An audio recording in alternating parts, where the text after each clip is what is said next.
I don't. Okay, awesome. Okay, good. But we're using computer audio. Yeah, we're good. It's that's I don't know I ever had time to work.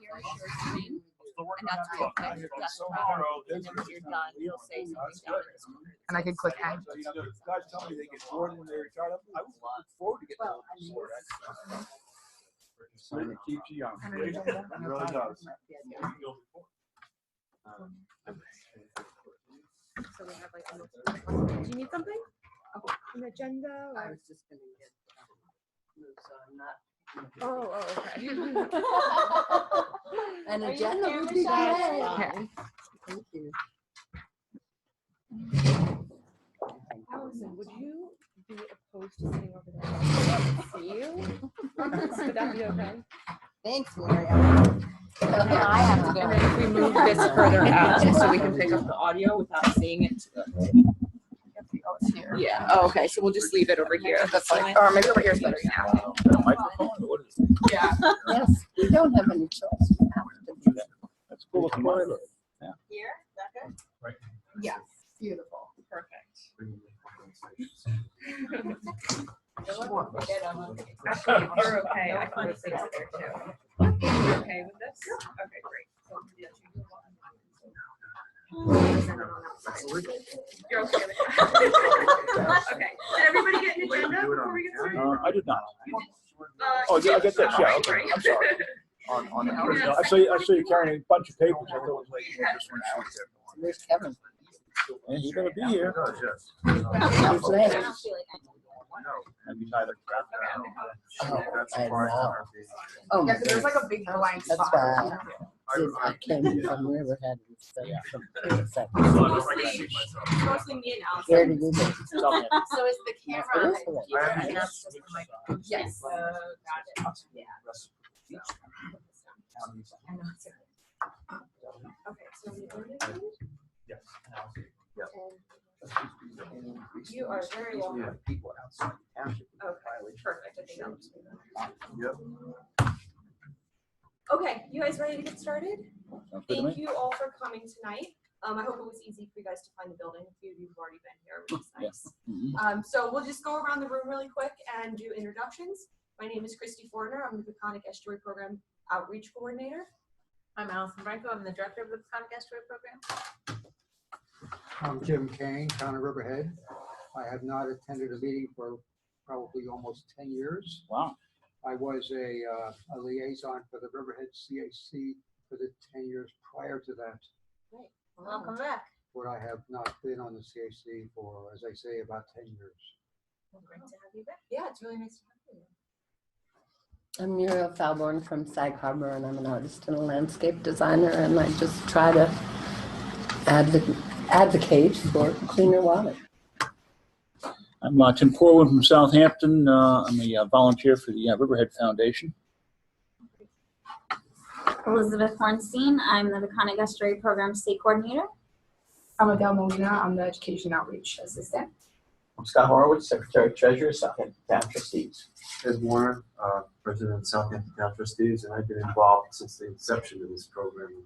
So I've been around a long time, and coming back to see what you guys are up to and listen to Chris's presentation here tonight. So you guys do a wonderful job. Thank you. Josh Halsey, I work for the Peconic Land Trust, and I'm also a soil scientist, so very interested in this. I'm Chris Bickle, Director of the Marine Program with Cornell Property Extension of Suffolk County. And Chris is the one giving the lecture tonight. So very happy to have him here. So if you look at the agenda, we're just going to start off with Allison giving a couple of updates, and then we'll talk about the CAC Ambassadorship Program, how you guys can all help once you leave the meeting today. And then after that, we will do a lecture, and then we have this survey that to help us fill out and gather some information. The Comprehensive Conservation Management update has been very important to our program, so we're still gathering information, and this is one way in which we can do it. So Allison, you want to start? I will. So I'll just start by apologizing for Kevin McDonald, who's the chair of our Citizens Advisory Committee. Apologizes for being unable to be here tonight. Conflict wound up coming up, and so I had to miss it, but he apologized. Do you two ladies want to introduce yourselves before we continue? Sorry to Maria. put you on the spot. That's all right. Sorry for being late. Yeah, we apologize. It's Maria Holtz, Vice President of the Hampton Bay Civic. And Janice Landis, President of the Hampton Bay Civic. Great. Thank you for being here. So Kevin just asked me to give a few updates on things that are going on. I'm thankful to say that I do not have much of an update on harmful algal blooms happening at the moment. We won't get too excited about that because you never know what'll happen tomorrow, but it's not looking too bad out there just yet. We have one closure. Hopefully anybody that's doing any shell fishing saw it in Depot Creek up in Southwold. I would be a little cautious in any place nearby, especially James Creek where we had a problem last year. But the county and state are keeping a close eye on that area. But so far so good, every place else. But it's getting to be that time of year when the oxygen gets low, the algal blooms start to come up. So keep an eye out, and if you see anything really interesting or alarming, reach out and let us know. Sorry to interrupt. Did somebody give me misinformation? They said there was a problem in Shinnecock. There is. It's also. Oh yes, We're Shinnecock. talking Also about Shinnecock. Peconic Bay, that's why Oh. I didn't. High Neck Point. 1,400 acres. Yeah, a large area in Shinnecock. Oh, sorry. For sure. I'm thinking Shinnecock. I'm like, what? Sorry, I should have said that. Now, are they testing weekly for that? You know, I was talking to him last week. But It's different everywhere. So they're pretty strapped for resources. So they're trying to really target places where they know a problem. The county's trying to do some advanced scouting. So they're doing water samples that they're sending off for plankton counts. And then when the counts get high, then they go out and they hang mussel bags to see about shellfish toxins actually in mussels. So it's sort of they do sort of a play-by-ear plan. You know, wherever they think they need to direct resources, that's where they do. But they don't really have the resources to do everywhere on a weekly basis. The biotoxins in the mussels because it filters it out of the water. Exactly. It's not Right. naturally occurring. Yeah, no, that's absolutely right. So they hang a bag of mussels, let it filter the water, and that's how they can concentrate those toxins, which makes it easier to measure and gives you an idea of the toxicity in the shellfish tissue.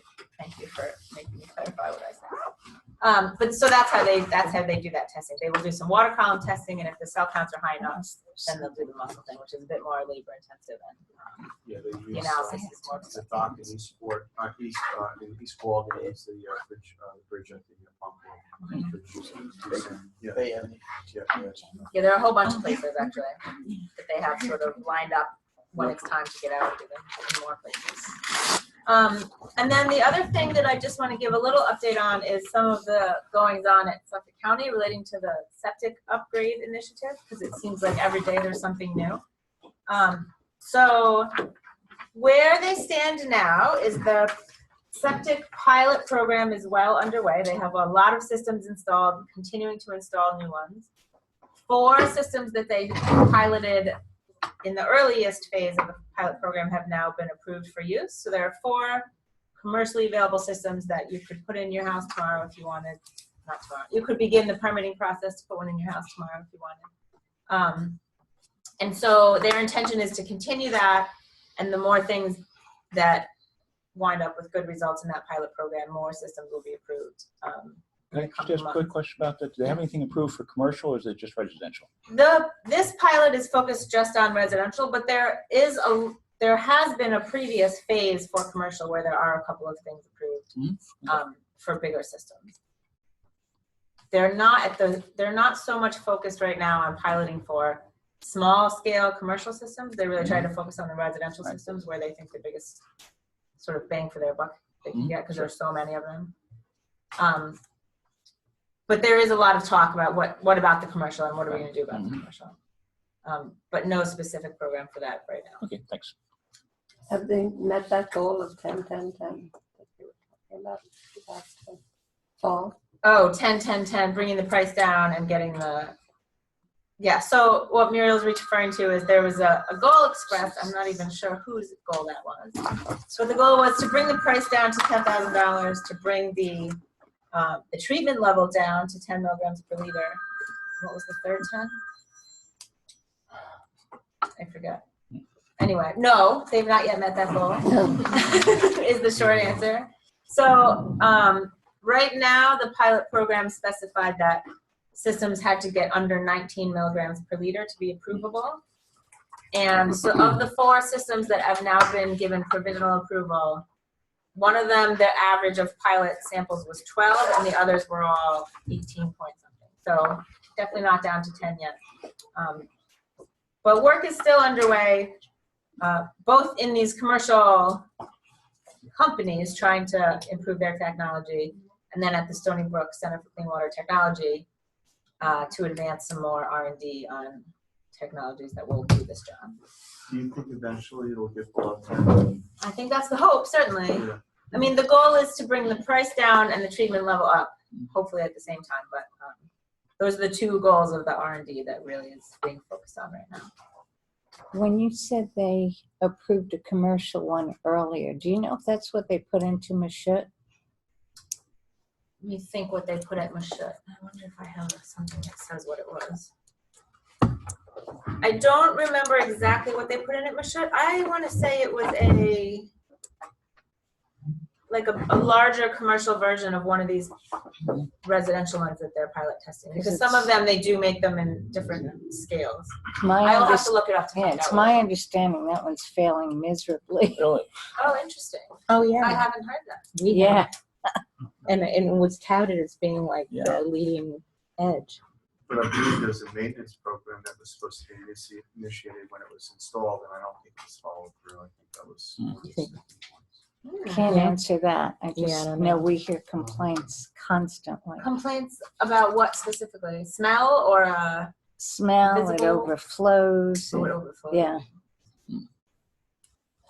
That's one of the issues with all these systems is the maintenance involved. So people aren't used to maintaining their septic system by any means. So it's a whole other industry just to take care of that. Plus the homeowners are going to do it, which they don't want to touch their own stuff. So that's the challenge, really.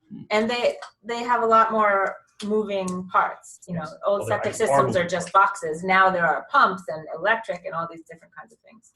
Filters that need to be changed. So I'm not surprised to hear that there are some growing pains as this was installed, but I will definitely look into it and see what the health I department was is just saying about curious when you said something had been approved commercially, if they had used that or if it was something else. I apologize that I can't remember what they put in at Mashut, but I'm gonna. And I apologize find that I don't know more. I just hear the complaints. Yeah, that's interesting. Where did the complaints originate? Homeowners? From people who go to Mashut. who go there, People people that go and people that live right nearby, both. Yeah. Interesting. Well, there's a reason it's a pilot program, so that problems can be identified before we install 100,000 of them. On something like that, how onerous is the maintenance? Because I mean, that was just put in. I don't know. It depends a lot on what type of system they wound up putting in. Mhm. Some of them are more than others. Some of them it's just sort of an electrical cost, but the parts, only need to be maintained every several years. Some of them have filters that need to be This changed out all just the time. went in last summer. That's why I And would be. people were complaining.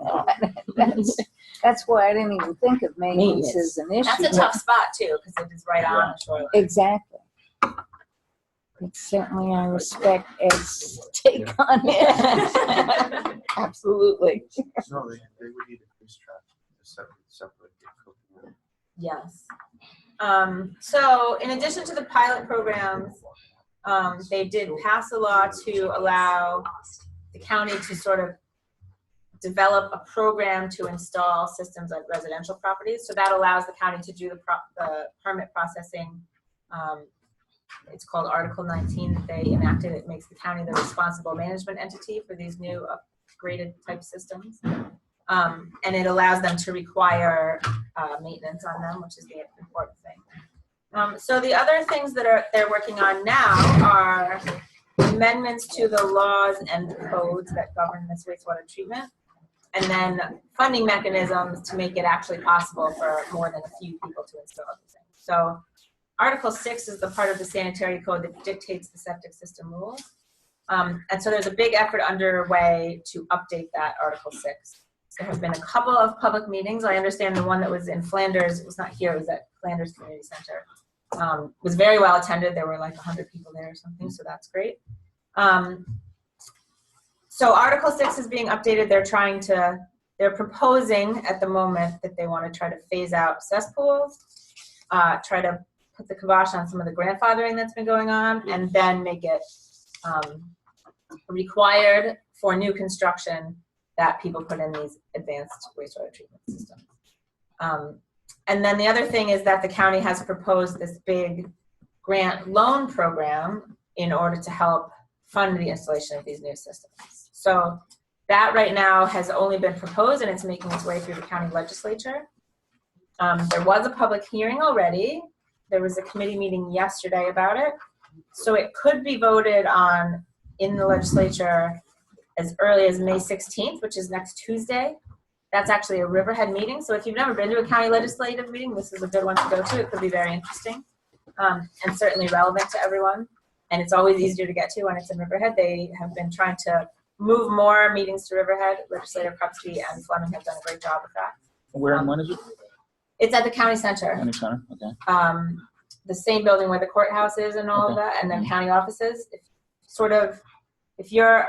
If you're on 51 looking at the solar panels, it's sort of right there to your right. So what time? 9:30 it starts. And if you go online on their website, you'll get the agenda. Then you can see sort of when to show up. And what day? May 16th. That's next Tuesday. Thank you. So anyone can speak before the legislature. You just have to sign up on a card when you get there. There's usually someone in the lobby to do that if anybody wants to speak about it. The public hearing has already closed for this, so you'd have to just do it during the regular public portion of the meeting if you wanted to. There's no guarantee that they will vote on that resolution. They will at least discuss it and decide whether to table it or vote on it. But I think everyone's hopeful that they'll vote on it. And the county says that if they do vote on it and approve it at that meeting, that they hope to have this program operational by July 1st. Wow. Yeah, that's right. Wow is right, but that's the plan. And they have developed a whole series of requirements and details about what people can be eligible for, depending on income. I just want to give you the highlights. So essentially, you could get a grant for a portion of the system and then a low interest loan for the remainder of it. And if your income, if your adjusted gross income is below $300,000 a year, you could be eligible for a combination of grants and loans for the whole amount. And then there are, there's sort of a middle category for people whose income is below $500,000 a year, and then above that you won't be eligible. And they have enough funding for, I think, about 400 systems in this first round. I think that their intention is to do an application process, but they also have said that they do plan to prioritize, assuming that they get more applications than they have money for. They plan to prioritize based on things like how close you are to the shoreline, critical areas which they've identified as 0 to 2 year groundwater travel time to surface water, high and medium density parcels within the 25-year groundwater travel time. And there was a talk about maybe near drinking water wells also, but I think that's maybe up in the air. So by July 1st, this should all theoretically be operational. And any person who is putting on addition, doing construction, building a new house, or even if you just wanted to retrofit your existing house, it could be eligible. So exciting.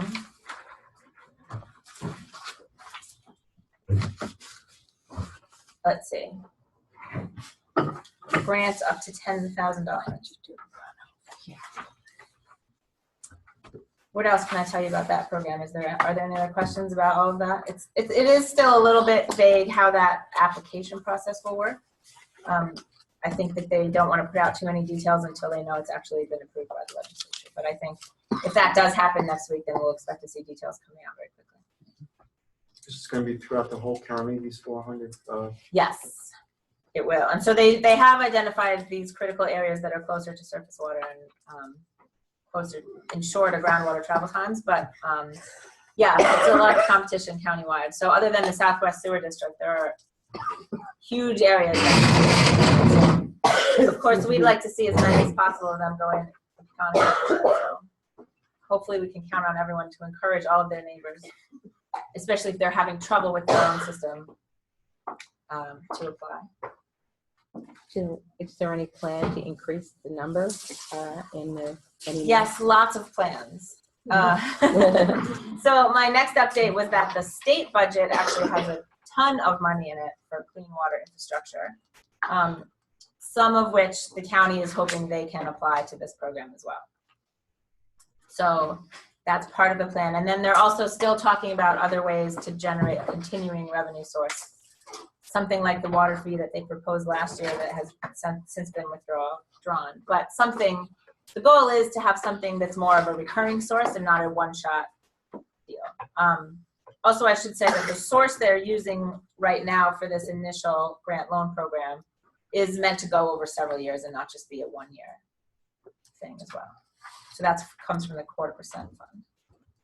On Sonic Creek, Steve Ross is building a huge house there. Has anybody talked to him about putting a updated cesspool system in, or a septic system in? That's a good question. I don't know.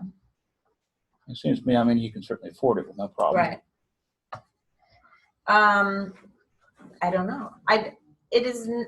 I do not believe that there has been any really well-organized effort to just go to people who are building big, huge houses and say, hey, why don't you do this? Mm-hmm.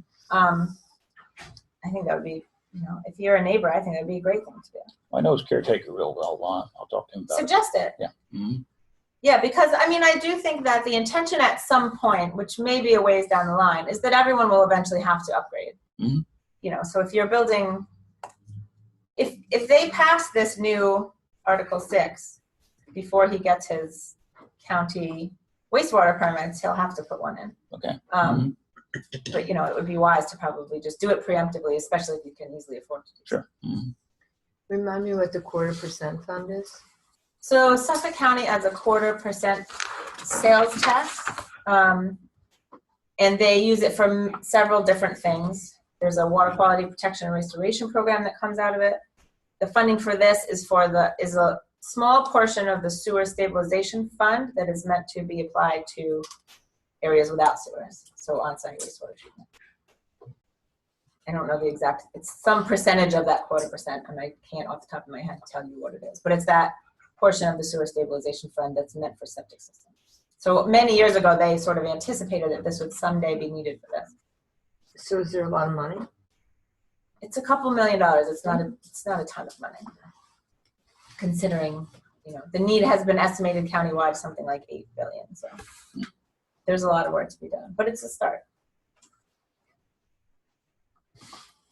Okay. The only other thing I want to say is that I already briefly mentioned is that the state also has been doing a lot to help with our water problems. Most importantly, passed what they call the Clean Water Infrastructure Act, which allocated $2.5 billion, that's statewide, but $2.5 billion for clean water infrastructure.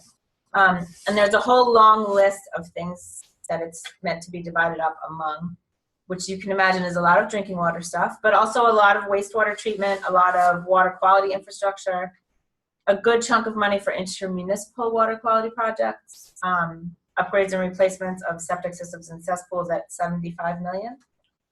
Suffolk County would, of course, like to get every dime of that, but this is a statewide thing, so that may not happen. So I think some of the details will remain to be seen, but that's certainly a pot of money that's available to help expand this program. Do we know what percentage of that is going to Long Island? I don't think we know yet. No. I certainly don't know yet. I haven't seen detail enough to know that at this point. And they may not have decided yet. They might wind up having to do it as a, like a grant type of program. We'll see. Okay, those are my updates. Anybody have any questions on what we've covered so far? Everyone's good? Okay. What about the Southampton Town program? So, as all of you probably know, all of the towns passed the CPF bill in the fall. All of the towns have the ability to now dedicate up to 20% of their CPF money to water quality. Certainly Southampton and East Hampton intend to use much of that for septic upgrades as well. I think that the logistical details are still a little bit to be decided. I don't know if any of our trustees or Liz, if you have anything any detail you can add to what I just said. They're still working it out, basically. I think that everyone was pleasantly surprised that it passed on the first try, and so we're still trying to figure out, excuse me, how to make that Just work. resoundingly, huh? Pass resoundingly, because it's a brilliant idea. There's a lot of people wanting pieces of that pie. That's the problem. Absolutely. So we'll see how it goes. Yeah, it's going to be tough, I think. It's going to be really tough. Although it is a lot of money, there's never enough. There's so much to be done. So it is going to be a tough job for those the committees that they're forming, and for the town councils to figure out exactly how to allocate that money. Is the committee formed in Southampton yet?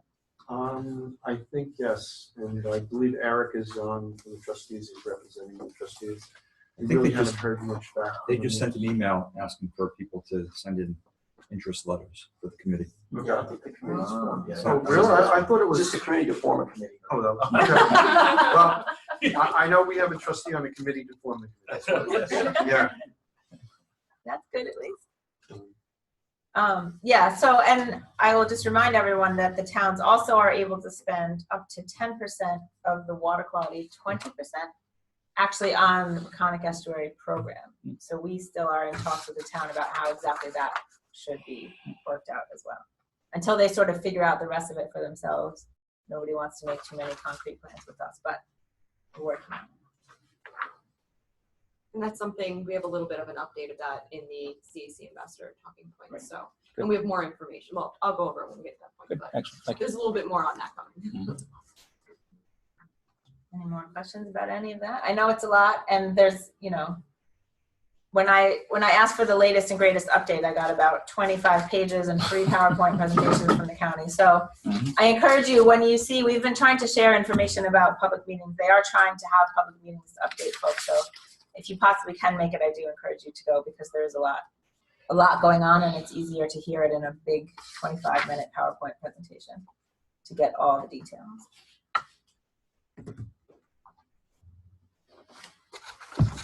Okay, we're good on that then? Does everybody have the talking points? I think 2 people back here don't have them, and Allison needs as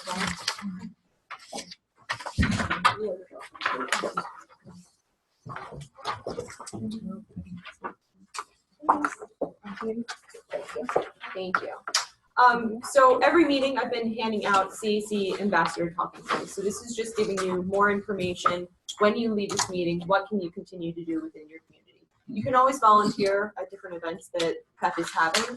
We always send out those updates monthly. We have some information on the table that's will tell you what's coming up for the summer. But also just talking to your community members is really important as well. So when you leave, this is a nice sheet of paper to refer back to, just to talk to your community members and help encourage them and inform them on different topics. So the first thing that I have here, this changes a little bit every time that we have a meeting. Some of it will stay the same, but there are new issues that come up. So this does end up changing, but there are records of the different talking points that are up on the CAC website page. So you can always refer back to what's previously been done. The agendas, the notes, all of that is up there for everybody. So the first topic that I want to go over is just to encourage people that you know, or maybe yourself if you're eligible, to participate in the homeowner rewards program. So in case you're not sure what that is, PEP is offering up to $500 for people that live within the Peconic Estuary watershed, so closer to the bayside. Up to $500 for planting native plants, installing a rain garden. There's a little bit of a difference between the two, or installing rain barrels. And you can do a combination of them. You can do 1 or 2 rain barrels and then do a native garden as well.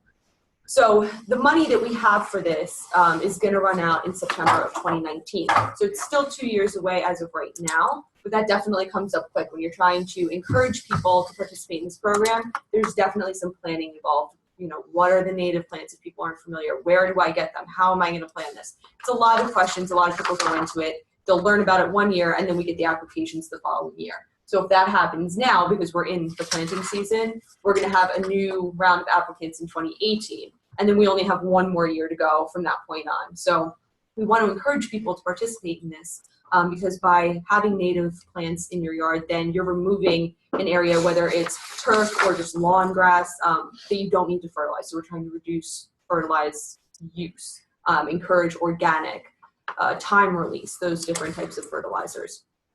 So by doing these native plants, they don't really need anything. You plant them, you set them up, and they're more or less good to go because they're adapted to this climate, the amount of rain that we get, the soil types.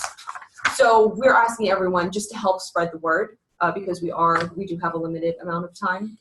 Our website has information up there right now. I'm going to get to our update. It's going to be easier to navigate through that very soon, but I'll get there in a few more.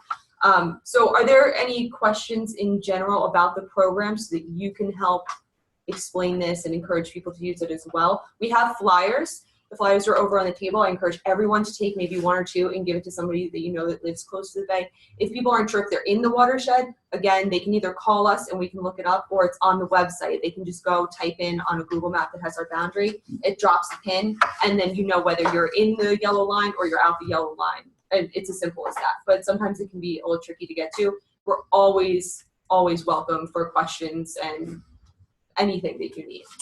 So, we don't push you off. We answer straight away as quickly as we can to help in this process to make it as easy as possible. Are there directions up there on how to install a rain barrel?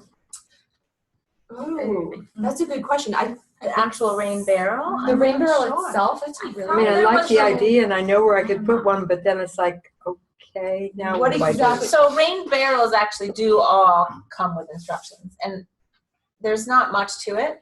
But you're right. The thing that scares people the most actually is cutting their downspout, which you shouldn't be scared of. You can just buy a new one at Home Depot. But all you really do is you put it next to your downspout so you know where to cut it. Cut it. Sometimes you want to change the, put a little angled doohickey thing at the end to make it go in the right spot. And then you put the rain barrel under it. They all have some type of a screen on top, which prevents it from becoming a mosquito breeding habitat. I know the one that I bought, it was important to put a brick on top of that little screen so that when it rained really hard, it didn't float away. But it's really very simple. You just put it at the end of your the idea is that you put like soaker lines off so that it like waters things, right? So you can either put soaker lines off, or you can just, they all have a spigot at the bottom. If you buy a commercial one, they have a spigot, or you can make one and put a spigot on it. You can attach a hose, or you can fill your watering cans. So it doesn't have to be soaker lines, it could be any. The important part is not to use that water for consumption in any way for humans or pets. That's the most important part. Your garden, absolutely, wash your car, that's totally fine. But not for any living being to consume. Just to throw it out there. Not everybody will instinctively think about that. So. But that's a good point. So, I mean, even though you buy a rain barrel and they do come with instructions, it can be a little bit intimidating. So maybe we can get directions up there, just a general outline on our website. Yeah, we should have a look, because I don't think we do. I know we have directions about how to get native plants and what a rain garden is and how to make one, but I don't think we did instructions for the rain barrel, so that's helpful. Yeah, so we'll do that. You could just do a little video of Allison talking about it. Yeah. And then you cut it off and you put a tree and a brick on top of it. And there are a few guidelines that you have to follow. So, for example, the rain barrel has to be at least 50 gallons, but those are easy to come by. We reimburse up to $100, including tax. So, if you have an $89 rain barrel, you get the whole thing. If you have 110, you just have to make up the $10 difference. Plants, you can just get as many as you want, up to $500. You can do the combination.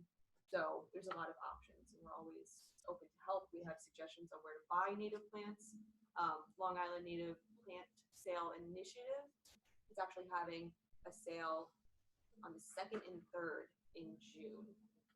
It's at the Suffolk County Community College in Riverhead, and everything that they sell are native plants. So you go there, you can buy up to $500. As long as you're in the watershed, check ahead of time, because if you're not, then sorry, you're out $500. You don't want to do that. So check ahead of time, but you could buy up to $500 there, and you'll get reimbursed for all of it because we work with them. We know they're all natives. And where is this place? June 2nd and 3rd? Yep, 2nd and 3rd, and then I think they're actually having it the 9th and the 10th as well. So they have 2 sales on 4 different days. And it's at the Suffolk County Community College at the Greenhouse. On the Riverhead campus. The Riverhead campus. If that's something you guys are interested in, we can send directions for that. Is there some interest to do that? Okay, yeah. So that would be a great talking point. It is. It's great. So we'll send out, when we send up our follow-up email, we can email out that as well, the information and the location and all of that. And usually the day before or the day of or something, we try to share on social media to remind people that it's happening. Exactly. which, if there are no other questions, bring us to the next topic point. So you have to show receipts for that? You don't have to plan ahead of time? You just say, I spent X number of dollars? So ahead of time, you would ideally know what plants you're going to have in general. If you're going to this Long Island Native Plant Initiative sale, we know they're all native, so you're good. But if you're not going to there, if you're going to one of the nurseries, you're not sure, we have a whole list of native plants up on our website. You send us a plan ahead of time, you fill out an application, which on our new website you're gonna be able to do online, so you won't have to fill it out and scan it or send it in from snail mail. Lost my train of thought. Oh, so the plan ahead of time you send in, and then we look it over. We go, okay, great, these are all natives. This is fantastic. Your rain barrels are at least 50 gallons. That's fantastic. Go ahead with your project. You do that, save receipts. So important. You have to save receipts or you can't get the money back for it. What if like they're even going to be looking at necessarily? So that's the difficult part. So if you don't know what plants you're looking at, what you do want, there is a little bit of background research to that, which is why we have native plant lists online. And as soon as our website gets updated, we're gonna have a really nice visual so that you can see exactly what the plant is, that it's native,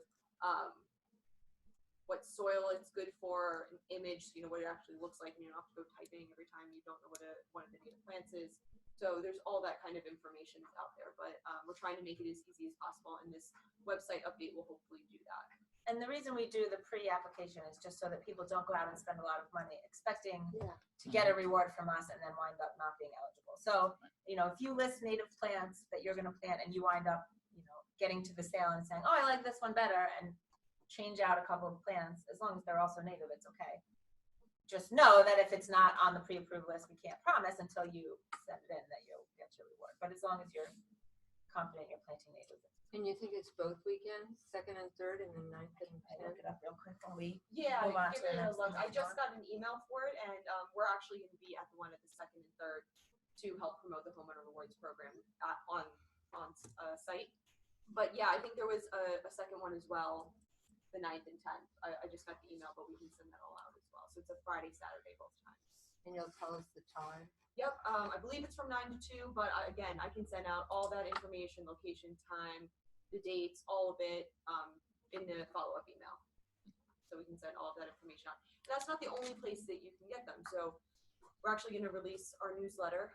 It's getting printed currently, and then it'll be available online as well. And we'll send out an email for that. And we have the top 6 places, I believe, where you can buy natives around the East End. So there are places that know about this program. The Peconic River Herb Farm is one of them. They have a whole bunch of natives. I think it's technically in Calverton, but it's right along the Peconic River. They're familiar with our program. Warren's Nursery, which is in Bridgehampton. The woman there is just so knowledgeable. We've bought a bunch of our plants from her as well. I don't know if anybody's from Montauk. It's kind of far. Fort Pond Native Plants. So there's a couple other ones as well that are not coming to the. Oh, Tina. Bayberry would also like to help you out, Narragansett. Bayberry and one of my Narragansett. associates. Yeah, and I actually went there and gave them a rundown of the Homeowner Rewards program last year. Yeah, exactly. So absolutely, you can go to Bayberry as well. You live on the North Shore. Trimble's is aware of our program. So there's a whole bunch of different locations that you can find it, and we're gonna again have that information compiled and make it much easier on the new website. So the Long Island Native Plant Initiative sale at the community college is June 2nd, 3rd, and 9th and 10th. Okay. 9 to 2? I'm pretty sure it is. It definitely starts at 9. I want to say they end a little earlier than 2 sometimes. If it gets slow, they might, or maybe they. On the last day, I know I showed up at like 10 after 2 and everybody was gone and they were starting to lock things up and I had to beg my way in. So it's probably, I don't know, it doesn't say the end date, the end time, excuse me. It just says the start time.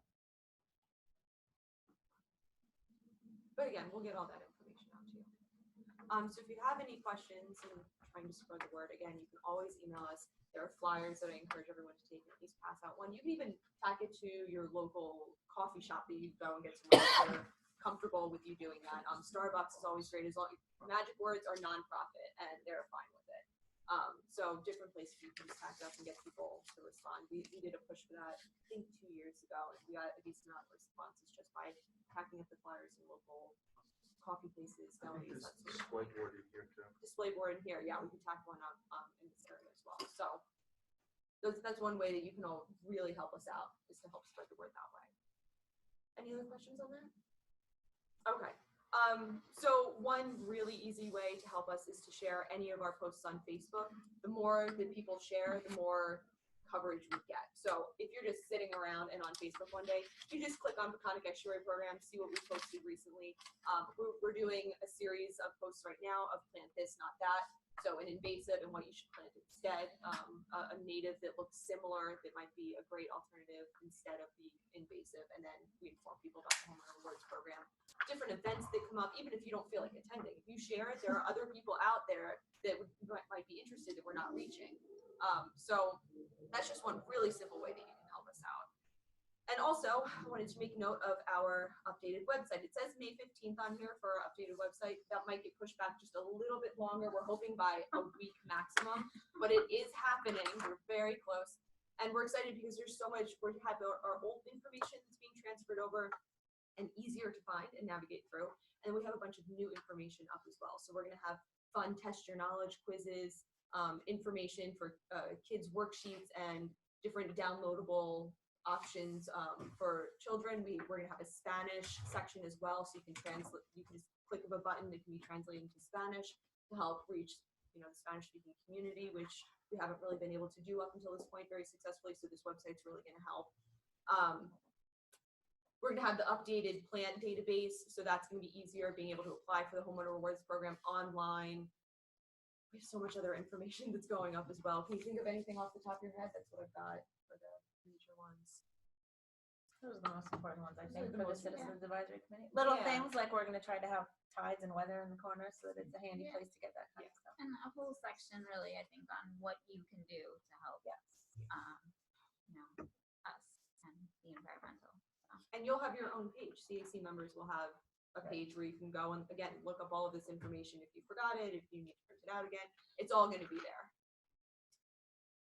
Plus all the usual information about what's going on with the estuary, the problems it has, all the things that everyone is working on around the region to try to fix them, all of that. So we're really excited about it. So it might not be May 15th, but it's definitely coming up soon, and I'll make sure to make an announcement so everybody can go and check it out and have fun navigating through. And it looks way better too. I'm very excited about the design, so I think everybody's gonna like it. Any questions about that? It's pretty straightforward. Okay, so the next one we could really use some help is with the youth program outreach. Currently what we're doing is we've gotten a hold of a couple of different groups at camps at the Quad Wildlife Center. We were over there. We're trying to work with some Girl Scouts, different youth groups. And currently we have rain barrel paintings events that we've been doing. So we go, we take a rain barrel that's primed, and whatever the group is, usually they're about middle school age, but again, we can accommodate any level more or less. And they have a theme and they paint the rain barrel and then they install it on their property. So they learn about stormwater runoff, about fertilizer use, how rain barrels are useful. And so they have all of that information and they can take it home with them and share it with their parents. But again, we need help reaching out. Teachers are very busy after school programs. So if you know somebody that might be interested in this, then just let us know, help us connect with them. We also are looking for different organizations to actively plant demonstration gardens.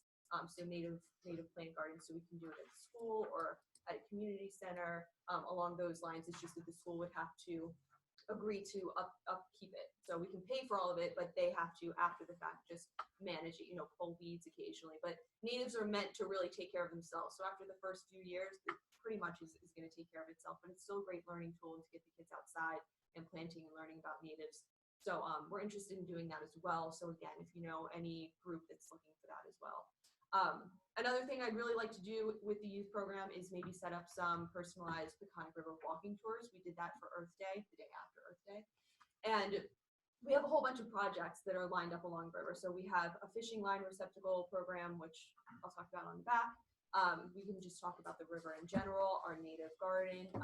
We can talk about the fish passage that's in Grandville Park. So we just took a really nice walking tour, and I'd love to get the youth involved in that as well. So we have a whole bunch of different things that we can do, but we just need some help connecting. We're getting started, but again, the more help, the better. Do you know if anybody's talked to Long Island Aquarium about it? Long Island Aquarium. I think I've tried there yet. Have you tried to contact them? Let's write that down and see if we can get. Do you have a specific contact? Talk to Colette. Colette. Okay. Yeah. Tell her I Because told- you work with them. Yes. It would be great to have you. Yeah, I can talk to her about We it. haven't recently They reached have out to them, but in the past we have reached out and found them not to be. Yeah, I don't know if terribly they'd be excited. receptive to it or not. I know they have a pretty substantial summer camp program. It might be something they can work with you. Yeah, so maybe for that. I'll ask her yeah. about it. Yeah, You know, and if she is interested, I'll have to give you a call. If you connect us and say, Yeah. you know, hi, this is who this person is. They're interested, and then she knows you. She trusts you a little better, and then Sure. we Yeah. probably work something out. I'll talk to her about it. Okay. Thank you. And we're providing everything. We're not asking you to pay for Good. the rain barrel or Yeah. anything like that. So, yeah, that's fantastic. Thank you. And if you guys think of anything after the fact, don't feel the pressure now. Just email us later if you happen to talk to somebody, and just connect us. And that's fine. You can think about it later. Any other questions on that? Okay, so we'll flip over to the back.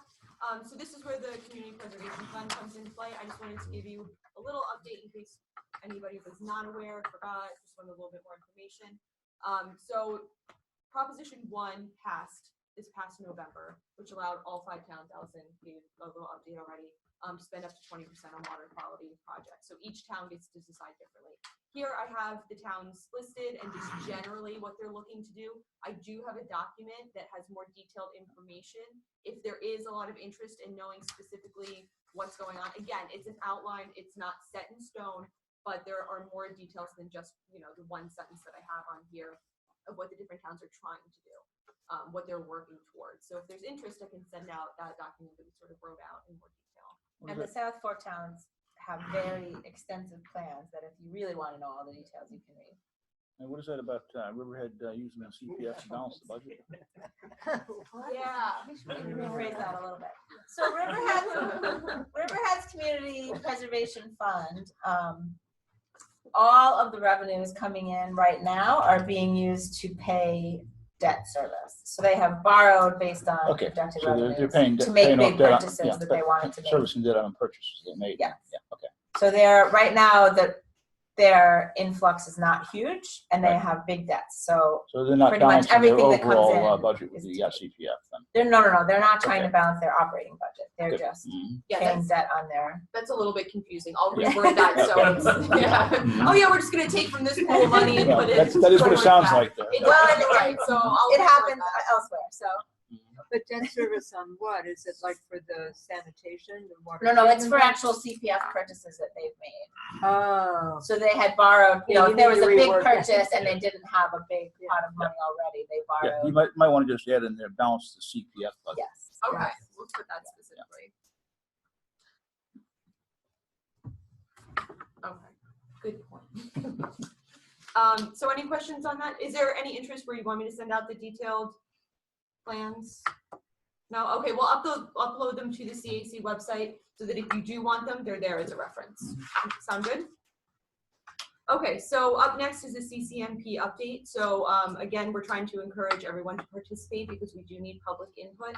Our CCMP is Old Comprehensive Conservation Management Plan. So it's just a very long-term plan of how we're going to improve the estuary and identify the major issues. So our first CCMP was approved back in 2001. So it's definitely time to update. We had different priority topics that we were looking at. For example, brown tides was listed, but now we have a whole slew of harmful algal blooms that we need to address. We never mentioned climate change back in 2001. So we need to update it, but what's nice about this long-term plan is that we get input from the public. So we started collecting that last year. For those of you that were attending CAC meetings last year, we had questions that we proposed at the beginning of the CAC meeting, and it helped us get feedback in more of a unique way instead of just asking survey question after survey question. So that was really great to get feedback from CAC members. And then we do also have a survey that we're encouraging people to fill out so we can gather that information. That general outline may change as we have the contractor come on and sort of advise us differently, but what we're collecting is very useful. And from last year's review, everybody has mostly said from the CAC, from outside input, that people are really wanting to protect the Peconic Estuary for recreational uses, which makes sense because we all love to go out and swim in the water, go boating, go fishing, and if the estuary is polluted, we're not going to be able to do those things. So that's basically what was summarized. There are other details as well that I can put up on the website that I don't have with me. I think it was on the last meeting that I had the more detailed review. So this year, we still have the surveys. They're over on the table. We would encourage everyone to take one and give it to a friend. If you haven't filled one out, you can do that as well. And then we can continue to gather that information to be considered for this document. We're hoping that it's going to be, and we have every intention of getting it done by 2018. Again, it's a really big document. There is potential where it could get pushed a little bit, but we're trying to get it done by 2018. This year for CAC meetings, if you haven't been to the one before today, we're gathering information in a bit of a different way. I love it. I think everybody that came last time had a good bit of fun with it. The way we're doing it is by having presentations. So a lot of people have expressed interest at CAC meetings that they love lectures, love learning about different topics that are going on. So today we have Living Shorelines. Last CAC meeting we did pathogens. It was recorded as well, so you can go on our Vimeo page and you can just scroll to the end if you don't want to watch the entire CAC meeting and just watch the part on the pathogens. And then what we do is we take a survey, which you do by texting. So we're going to do that today. So all you do is text. I'll show you exactly what number you're going to text into, and then you send a message with some numbers and you're logged in. It's private, so you don't have to pay for it. Your personal information, your name is not going to be put up on the screen. It's just whatever you answer in. So if it's multiple choice, A, B, C, D, you just write A and send the text message, and then it pops up on screen. You can see the different bar graphs moving back and forth. Yeah, so it's a lot of fun. So we're going to do that today as well, and I'll help you guys get that set up on your phones. If you have a computer with you and you prefer to do that, you can log in doing that way and participate as well. And anybody that's watching currently, they can participate just by texting in because we're going to share our screen so that everybody can see, and we'll put it up on the projector. So that's how we're starting to gain CCMP public input this year. So any questions on that? I would just add that we're in the process of getting a contractor on board to help give us some logistical support to plan all of this, but we do hope to have a series of actual public meetings as well as the CCMP update process gets really started in earnest.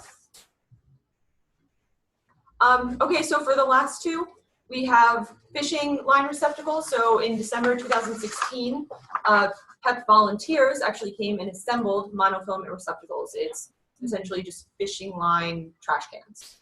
So it's monofilament, so it's the single-stranded. We don't have receptacles for the multi-stranded fishing line as of right now, but it's something that we're working towards. And these are placed around estuary-wide, so we have a few of them up in Riverhead. There's a map that's actually going to be on our website, so that's another fun one that you can go around and click and see different pictures. And we're not just putting up our monofilament receptacles on that map, we're putting up everyone's that we know about out on the East End, because you can easily go to the bay and fish and then head over to the Sound or down to the ocean. So people should be aware of all of the receptacles that they can actually use. So we're creating that database. So one, if you know about receptacles that maybe we're not aware of, send us an email. Say, I was down at the beach at New Suffolk Beach and I saw that there was one there. And then you can let us know, we can add that to our database. Also, we have, I believe, 6 of them up right now, and then we have approval to get some of them up in Southold. And we're looking for new locations as well. So the town of Southampton, East Hampton, we're always open to suggestions. And we're just trying to get approval for the logistics of that. But we're good for Southold for, I believe, 4 locations. So we're going to get those up and running. And then we're going to have PEP volunteers or staff go out and collect the monofilament that's in the receptacles and send it off to Berkeley Fishing Company, which is out in Iowa or Indiana, I forget exactly which state. And then they recycle it. So they're not just putting it in a landfill, they're actually using it recycling. And the reason why it's monofilament is there's some logistical issues with the multi-filament fishing line where it's not as easy to actually recycle and break down. So it's still important to get out of the waterways, and we're working to, that's going to be the next step after we get all of this set up, to have something for that as well, to collect it and then dispose of it properly so it doesn't end up in the waterways. What do they make it? More monofilament? No, they actually make it into different items. I'd have to actually look for the specifics, but they have it all up on their website. And again, we can send that, I can send that link out to you as well, or just give you a quick summary in the email, the follow-up email. Would you like that? Well, I think it's kind of funny to know that it's made into teddy bears or rain barrels or, whatever, that's. I'm interested in that. Yeah, okay, so we'll send that, we can send that out as well. Anything else? Okay, last one is just to inform everybody, the Clean Sweep program is really for industrial, but the one I want to point out is STOP, which is Stop Throwing Out Pollutants. This is a program where you can drop off household hazardous materials for proper disposal, and each town has one of these. We have it all posted up on Facebook every time one's coming up. And it's really just to stop people from throwing out hazardous materials down, out in your garbage can, to actually dispose of them properly so that they're not harming the environment. So I just want to make people aware of the program. It's as easy as Googling it and, doing your town, and they all come up. Town of Brookhaven does them regularly. We actually have a brochure here that has the dates for the rest of the year. It's best management practices. So if you want to take that with you, you have all the dates, right there, and the locations and the times. So it's a really good brochure. It's right on the back, and it actually lists what you're allowed to bring there. Any questions on that one? Going back to the youth outreach, I work with Head Start. Would you want like preschoolers painting rain barrels? How low do you go? So preschoolers can get a little out of control with the paint, but we could probably do something like stencil in or draw in different shapes that they could fill in, a bird that they could try and paint.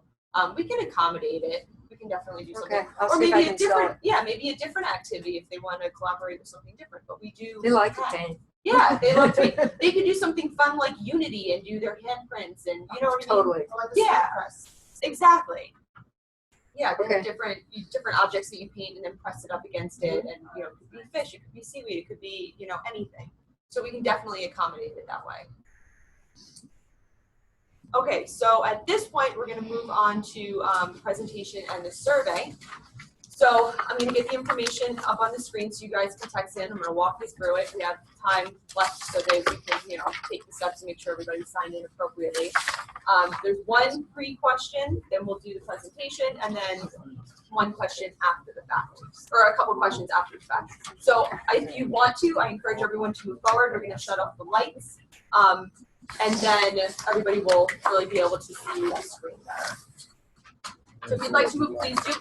Once you just want to turn your chair around, do that.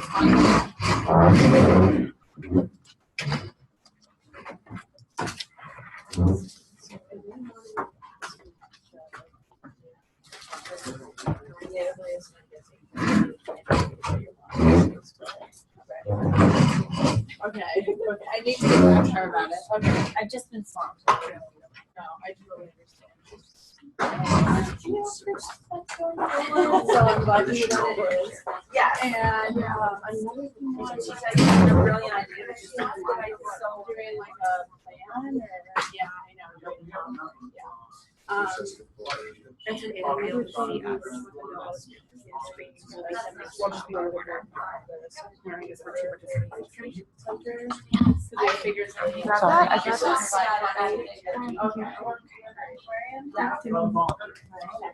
I'm actually a volunteer for the Riverhead Foundation.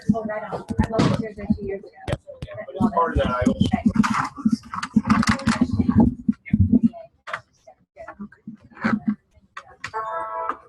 Yeah, it's kind of fun. One of the things I do is the boat trips during the summertime. You get some of these kids out and they never even seen a dam. Yeah, we're good.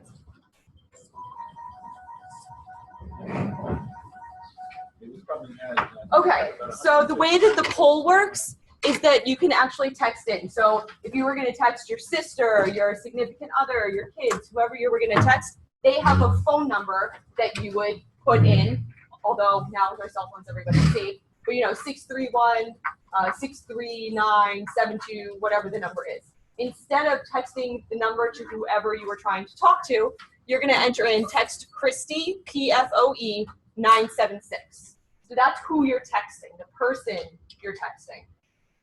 So it's Christy, CHRISTIE, which is my name, PFOE 976. And in the body of the message, where if you were to text somebody and say, hey, what's for dinner? Instead of writing that, you're gonna just enter in the numbers 22333. Christie, P-F. OE 976. I'm unable to add this recipient. Let me see if I have to activate it first.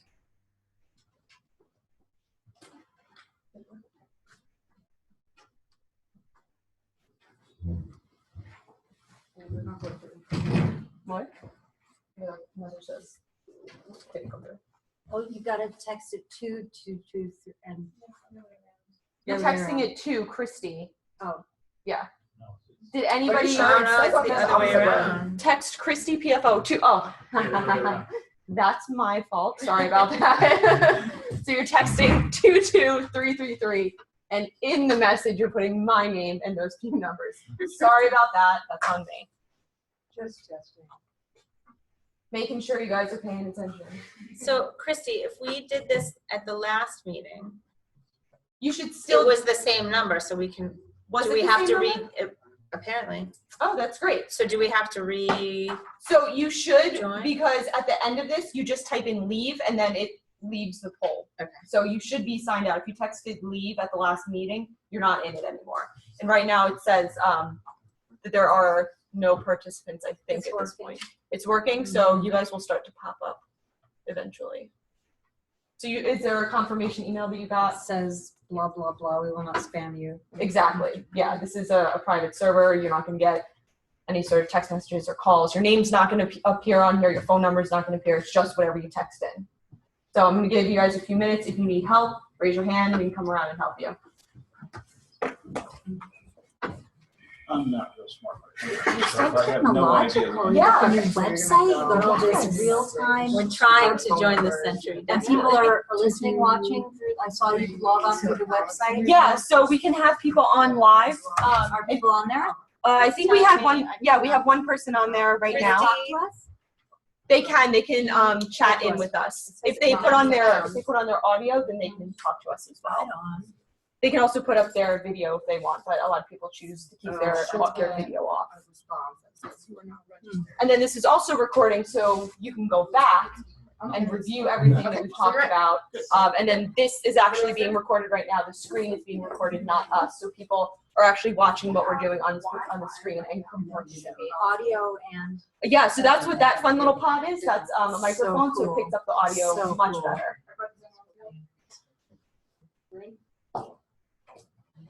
So I left plenty of time so that everybody could get organized with this because it does take some getting used to. So is there anybody else that needs help? We're good? Okay, so the first question we have up here is for the pre-survey. What do you think is a benefit of living shorelines? If you don't know what living shorelines are, if you're not sure, just type in, I don't know. I'm not sure. And that's okay, because today we're hoping that you're gonna learn something, and we'll ask this question again after the lecture, and then hopefully the answers will be a little bit different. So here, this is great. So it's whoever just texted in, it shows up right on the screen here. So no choices, just type in? Yes, and it'll be different. So there will be some A, B, C, D, but for right now, you just type in the words. Yeah, it is really cool. I love to, this is a lot of fun. I love this part. And then when we do graphs, if you do A, B, C, D, it shows it move back and forth as people answer. So it's a lot of fun. So I'll give a few more minutes just for people to think, to type in, and then we'll get started.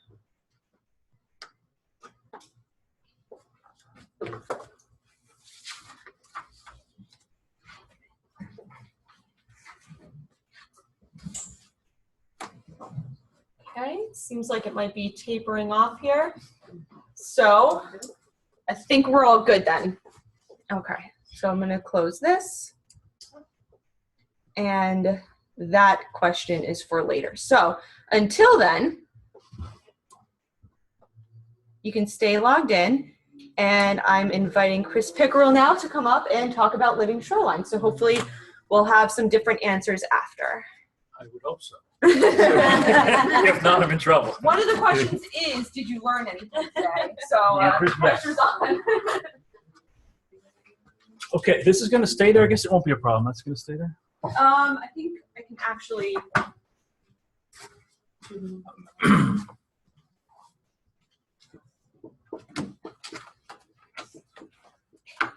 Hide video panel. It did not. It did not.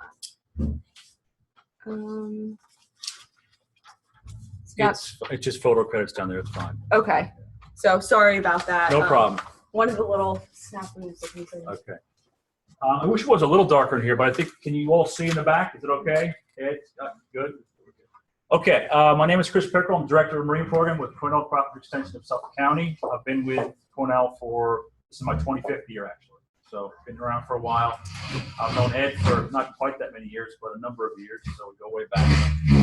What I'm going to talk to you about today is the living shoreline, something that's been around for quite a while, nationwide, but not so much around here. So I'm hoping we're going to pick up some of these techniques in the near future, and you'll hear about what New York State is looking at. But before I get started, does anybody know where this picture is taken? It's actually 5 miles from here. No, it's on the South Shore.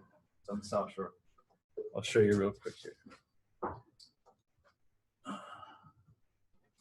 Just going to go here. It might be because I clicked on the bottom. Let me click on the PowerPoint.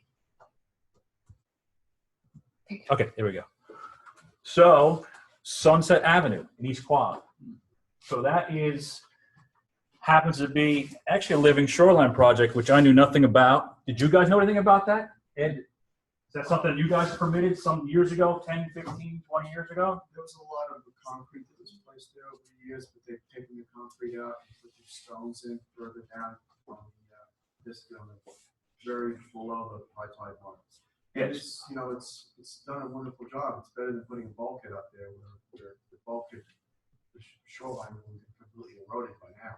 It really has. So, I mean, I was actually to the end of the road to look at the parcel to the east, which has the bulkheading, you know about that. And looked to the right and saw this, and I was amazed. Now, I'm not crazy about, this kind of stuff. You know what this is, obviously, concrete from an old construction site, but still, it's doing a really good job. And this is about mid-tide. High tide, it's up in the grass. Low tide, it's about halfway out. So the low tide mark would be out kind of where the Cornell logo is over there. So this was the model that we used to a certain extent for the Shinnecock project, which we'll talk about at the end. But there's nothing like, we don't want to reinvent the wheel. So if this works here in the system, we want to copy that. So this is pretty interesting. And I'm not sure if it was done illegally initially, but now it looks pretty good. So I'm going to talk about living shorelines, and they're an exciting alternative to bulkheads and revetments and riprap and things like that, but they're not applicable all over the place. So I just want to make that clear to you that some areas, they will not work. So this just shows, it's from an earlier talk that I did on eelgrass, I think, but there's some areas, for example, along the ocean, I'll show you in a second, maybe on the Sound, where some of these techniques may not be as good, but definitely in the Peconic estuary throughout that, as well as the South Shore on both sides for the most part. So it is something that we can look at many areas. Mecox Bay. So this just shows you the difference in energy. You guys see? Within a very short distance. So I'm not an engineer. I'm not qualified to speak to ocean-based stabilization methods. So I'm not going to talk about that. But this is I'm not sure when this was taken, probably a few years ago, but there's this metal sheet piling out here. But we're talking about methods that can be used inside of Mecox itself in all the tribs as well. So there's lower to medium energy sites. This happens to be that same site. This photo was from 27 East, so I want to give credit, that's under there. But you can see they don't always work, even when you use these really hardened structures. This is the only slide that looks like this, so there won't be a lot of reading. It's mostly pictures. I don't want to bore you to death, but I just wanted to go through this one briefly and just go over kind of shoreline stabilization techniques. So basically, hardened structures, bulkheads, revetment, concrete seawalls. Ironically, these structures often increase rate of coastal erosion. As you kind of saw in the last picture, there, they deflect the wave energy back out and they undercut themselves. So that's kind of a problem. So you want to try to avoid that when you can. They also don't provide any habitat. So that's another issue with them. So with living shorelines, it's just the opposite. You do get that habitat value. You do get some resiliency because the plants can grow and evolve over time. You stabilize your shoreline, protect adjacent wetlands, improve water quality because there is a filtration. Somebody talked about filtration in their comments ahead of time, so that was a good one. And aquatic and terrestrial supportive species, so it's very good. And a lot of information is available through NOAA. They're big on this, so you'll see a lot of their diagrams throughout my talk. When we talk about the components of a living shoreline, these are the basics. I've kind of added one or two there, but if you don't have plants, in my mind, it's not a living shoreline. So you really have to think about native plants. And when you're talking about native plants in intertidal zone, it's spartina alterniflora, cordgrass, that's up on the top right. You're going to start with your soil, which is already there. You may be bringing some in some cases. In some cases, you'll be using rocks or core fiber logs. I actually brought a couple things here. So this is a shell bag for oyster reefs, but that's at the top there. This is a mini core log. These are about 20 feet long, but this is one I had somebody cut the end off so you can see what it looks like. But coconut fiber that's used to plant into. They stake them down. You'll see it in a moment. Oftentimes, we'll try to use oysters as well if we can to help stabilize things. And then down here, partially covered, one of the most important species in this area is the rib mussel, because it has what are called visceral threads, which attach things together, kind of like Spider-Man, holding everything together. So if you look closely at an intertidal marsh, in most cases, you'll see these rib mussels which hold everything together, so they work in concert. It's not just the plants, it's not just the rocks, but it's also the mussels, and in some cases, the oysters. Another great diagram from NOAA. So this just talks about the reasons to use living shorelines. Talks about carbon sequestration, changes in elevation. So if you're going to build a load-stow bulkhead or a revetment, that's kind of set in stone, literally. It's set at that elevation. Whereas marshes, growing plants will accrete over time and respond to that sea level rise. So it adapts over time. They're ecosystem engineers. So that's a good thing. They also help to improve water quality. So if you have runoff coming off the land and it passes through plants, whether they're Phragmites or Spartina, you're going to remove nutrients over time. So that's a good thing as well. They can also, marsh and oyster reefs act as natural barriers to waves. If you've ever watched a intertidal shoreline with Spartina, when the waves come in, the grass kind of goes back and forth. That's dissipating that wave energy. It's kind of undercutting the bottom of the wave and taking that energy out before it hits the shoreline. So it's very important. They're more resilient than bulkheads. And then I'll just take them for their word, but they're saying by 2100, 33% of shorelines in the U.S. will be hardened. As I also said, bulkheads, the problem with them is that they will cause deflection of that energy that reflects back out and undercuts the area and actually causes loss of sediment. But again, certain areas like in the ocean, you may need that. So again, I'm not saying they're out all over, but in some of these lower energy areas, maybe think about something else.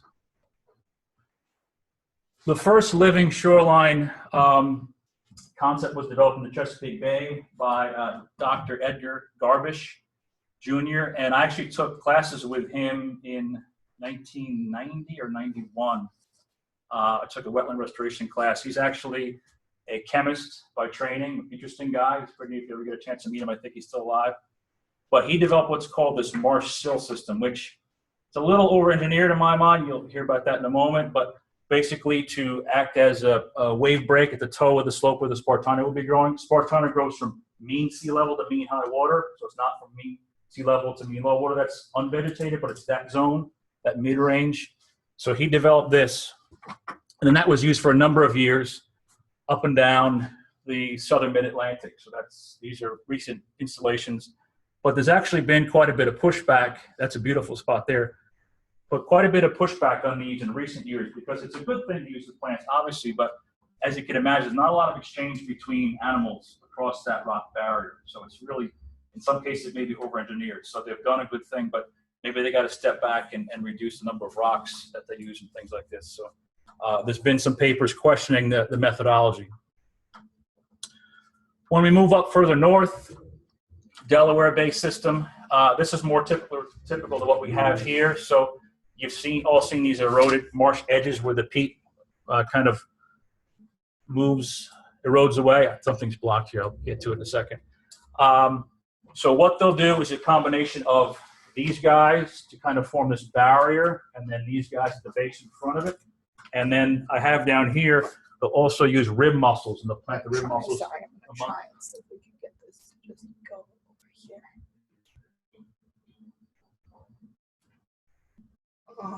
Yeah.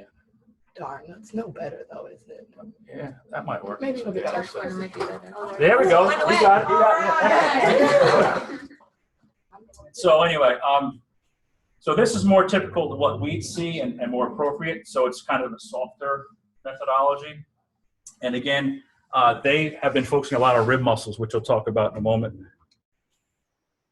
Oh, now it's doing this again. So how do I get? Yes, just click on the presentation. Okay. Okay. So this is in the Delaware Bay system, and I don't know who wears white to a muddy thing like this. Anyway, I give her credit for being out there and standing and knee deep in the mud, but this is where they've got sloughing off of the marsh edges, and they're trying to preserve that. And the expectation is that not only will they kind of catch the mud as it's working its way down, but also as the waters come in with sediments in them, they get trapped behind. So sometimes they'll put these in and wait several weeks or a month and then plant them after that. But they plant either between the logs, within the logs, or sometimes in front of the logs.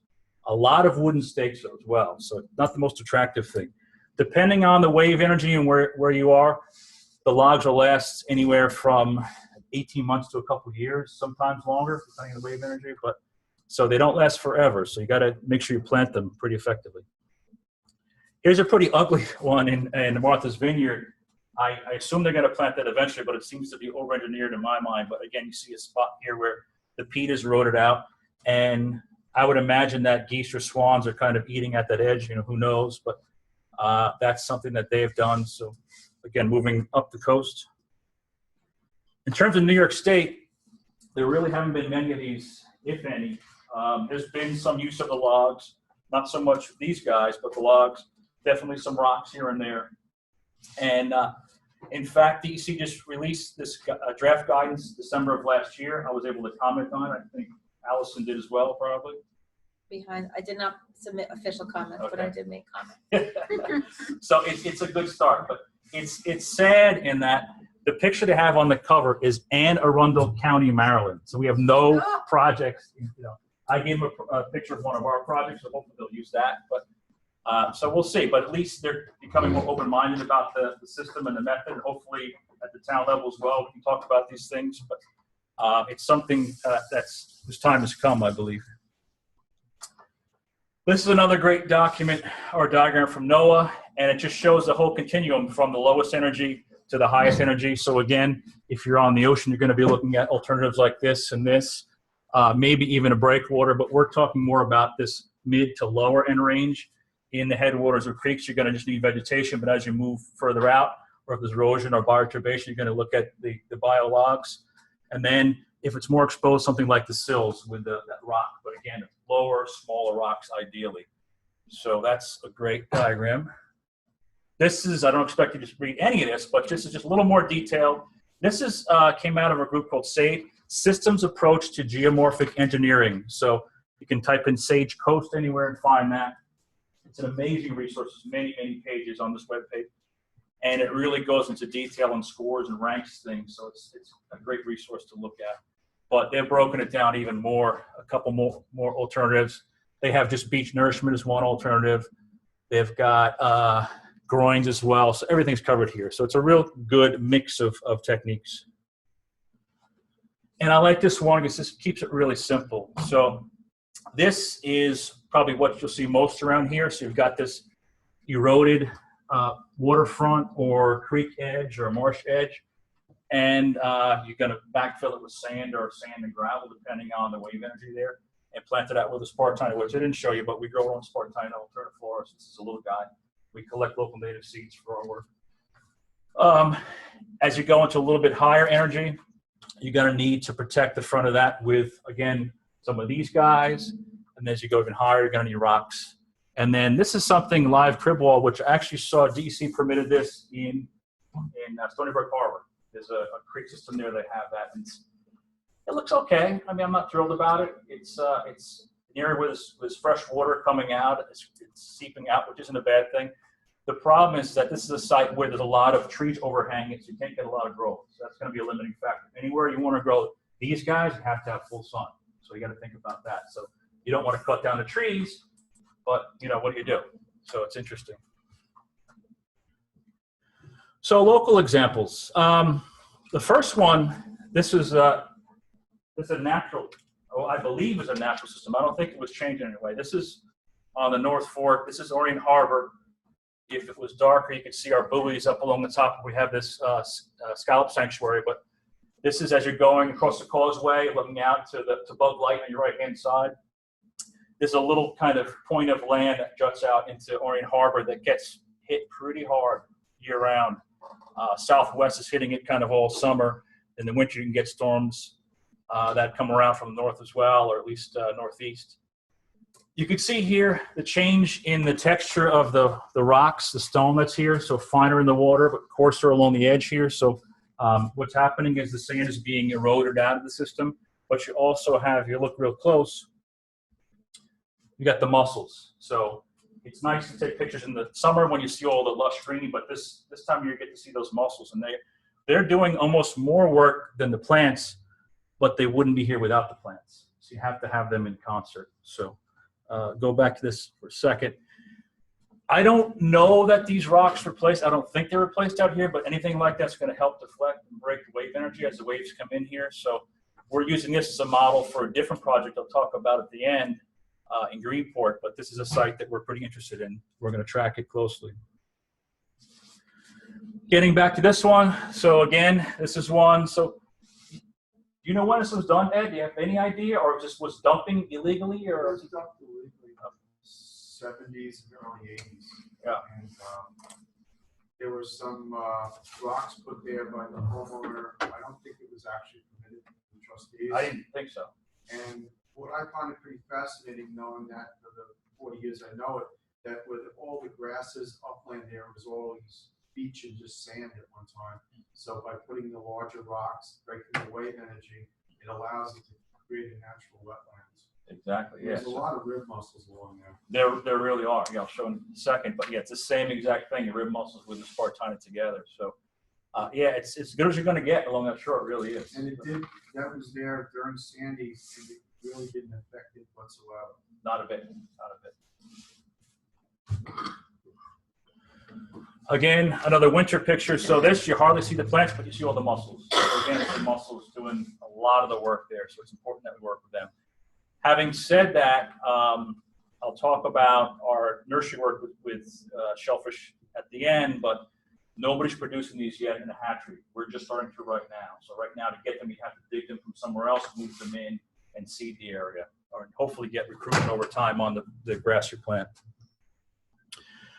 This is a big project that we're involved with, which is probably going to be, well, is the largest and may be the largest for a number of years. A living shoreline project. It's on the Shinnecock Indian Reservation, obviously in Shinnecock Bay. It was funded by Department of Interior through Fish and Wildlife Service. And it's a grant that I wrote with them maybe 2014. They got a total of $3.75 million to do this work. Includes a number of components, all in an effort to restore their shoreline to something resembling what it was historically. This is the area. So it's 3,000 linear feet of shoreline. Almost the entire western boundary of the reservation, from Old Fort Pond Bay down to what they call the Point. This is kind of a real rough schematic of what we're doing. It doesn't show the dunes, but basically what we're looking to do is duplicate what we saw at Sunset Ave. So have a series of rocks at that mean sea level elevation with spartina behind that up to the head of the beach. We're not going to worry about high marsh species. This is an open recreational beach. Then there's actually dunes, double dune here, and then Ammophila breviligulata, beach grass, and then some upland species beyond that. So they had seen a lot of erosion of this upland edge, and I'll show you some pictures what that looks like. Whoops. So these are all the components of the project, or most of the components. Obviously marsh grass. We're doing some eelgrass offshore, beach grass to hold the dunes and new sand together, and an oyster reef offshore. This is the before. This is June 2015, and looking from the almost extreme northern end down south, down here, these headlands is their cemetery. Up here. And then there happens to be 2 homes along the shoreline. And this one here has a bunch of concrete riprap they're going in, which is pretty ugly, just to kind of protect their yard and their property. And there's one that's set back more from the water over to our left here. So this is the before condition. Very productive beach for shellfish. So part of the project was involved actually kind of dredge out those clams and move them before we covered them up with sand. So we wanted to save what we could. This is kind of standing midway down the shoreline. So this is where the cemetery is behind this photo, looking down towards the point. You can see how the trees go right up to the edge, and actually had undercut a number of trees. So this is Hurricane Sandy, but sea level's been rising for decades and decades. And if you look at the aerials, this beach has gotten narrower and narrower over time. So that's just hasn't changed, but Sandy was kind of the last nail in the coffin, so to speak, and there was funding available to do something about it. Oyster culture offshore, some of grow oysters there. So it's a long story, and it didn't involve much permitting because it's in a different country technically. So didn't have to go to the trustees. I tried to keep those guys in the loop to the extent I could, but this is working on native lands, and we're able to work out an agreement with Suffolk County DPW. They were dredging what they call the east cut of Shinnecock Inlet, and we were able to purchase 30,000 cubic yards of sand to pump on this beach. So that happened in December of 2015. So this shows the inlets over there. There's the bridge, and this is the pipe that went all the way over to the beach from, it was miles away, literally. So they pumped it that far. It was amazing. If we hadn't timed this just perfectly, and it's nobody could take credit or fault for it, but it just worked out. They were dredging this. They needed more money to get that project done, so we paid the differential to get that sand to us. So they were able to extend the dredging that they wanted to do to the tune of, I think it was $700,000 or somewhere thereabouts. But it's beautiful sand. We couldn't get this from the upland anywhere at that cost for sure. Pumped on the beach, spread with bulldozers, kind of typical stuff. And that's what it looked like afterwards. This right here, where that little gate is, that's that house, all the riprap, so that's been covered up. That's a cemetery right there. And I think there's a picture that shows it too. So there's the same shot. So basically, this photo was taken probably right about here, where you'd be in the water. So we built anywhere from 75 to 100 feet out into the bay there, down the length. And we had to go about stabilizing what was put in place. So you can't just walk away because it's beautiful sugar sand and it blows. It really blows. I don't mean blows in a bad way, it just blows away. So we had to put a double row, snow fence, and we planted beach grass in amongst that. We did that 2 years ago. We did it this winter as well. So it took really well. So that's important to hold that sand in place. Otherwise it blows into the marshes and that's a problem. So more than 20,000 shoots. Some of my crew, we had, as part of the grant, they were Shinnecock's working on the project, and there still are. So there are technicians, hatchery technicians, as well as field technicians that work with us side by side. And they help plant and do everything. So we're trying to teach them these methods as well. So it's not just us doing it, but we want to kind of pass on our knowledge, although they know more about a lot of things than we could ever learn. This is showing from above, putting the rocks in. So again, trying to recreate what was done at that Sunset Ave site. We use a little bit larger rocks. This is more exposed. So this elevation is mean sea level. So we're just going to ring the entire 3,000 feet with these rocks. Where did you get those rocks? We bought them. Yeah? Yeah. Where? I don't know. Our contractor got them. Like Yeah, West Virginia? No, they're local. They're local Long Island rocks. Yeah. Huh. Yeah, we spec out local rocks. That's it. Native rocks. Yes, native rocks. Yes. Native genocide. Yeah. They've been here for millions of years. So anyway, this is what that looks like at ground level. I kind of drew up a schematic of how they should each go, but that worked for a while. They were just like, they just started putting them in. So I understand 3,000 feet is a lot of rocks, but it was truckload after truckload. So again, this is mean sea level. And then the plan was to plant it all out. So I've got one of these plants here, but the year before we had collected Spartina seeds from the reservation and from another spot in Shinnecock Bay, so one of these local native genotypes. And we stratified those in a modified freezer. And this is our germination in some of these seed trays. So we 380,000 of these things. We had millions of seeds. We got, I guess, tens of thousands of plants, and it worked out pretty well, but we would have liked to have more. We put them into these pots when they got big enough, and then we can actually keep some in the nursery and divide them 3 times throughout the growing season. So just divide and divide and divide. They're basically weeds. They're amazing. Potting soil was just sand and peat moss, real simple, keep it light. We worked out a planting method, which is a little more labor intensive, but we wanted to have some accountability for the number of plants we put in the bottom, and also working with the folks on reservation just to keep them kind of on track to a certain extent. So we had this square meter thing, and we would just jam in plants. We put, I think it was 16 or so. Where this is, I think it was 4 feet by 4 feet. But anyway, this worked out pretty well for us. We can just flip it and move down the shore and do this entire band. And this is what it looks like, or looked like on the north end. See, the rocks have kind of gotten this natural look to them. They kind of darken up. I'm not sure what that is, whether it's iron that's reduced to a certain extent. But we want to have a 6 to 8 foot wide band of Spartina. Now, this was last year. Now, we haven't seen what's happening this year because a lot of sand has moved around, but really want to get that band intact, so that's going to hold things in place. The rocks by themselves will start to erode sand around them, so they're not going to work. So we need to have the plants and then eventually mussels inside of that. So for the reef, we have a little bigger than these guys, but the same materials. And we collected oysters from along their shoreline, spawned them in our hatchery in Southfield. We spawned all different species there, but we spawned, I think, more than 1 million. So we actually had the eye larvae set on pieces of surf clam shell, which are really effective for that.